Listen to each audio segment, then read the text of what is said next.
Hello everyone, welcome back to the channel. If Spring Boot course error is blocking your front end, then this video is right for you. Here is a fix we could use in the production to get rid of this issue.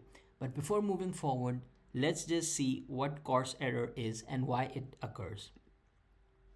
Let's take this as a scenario. Your front end runs on something like localhost 3000 and your Spring Boot API runs on localhost 5000.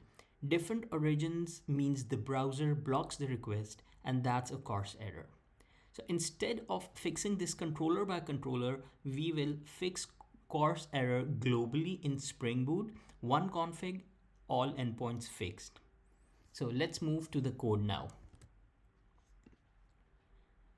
You need to add this code, create a new Java class called course config, and add configuration and implement web MVC configurer. This allows your front end to safely access everything that is coming from this address, which is your front end address, and this is the methods which are allowed, followed by the allowed header parameter. So this is all it. If it still doesn't work, just restart your Spring Boot app. Course config don't load automatically, and sometimes it needs a refresh. And that is it for today. And this will fix your course error in Spring Boot. Save this, you'll need that again.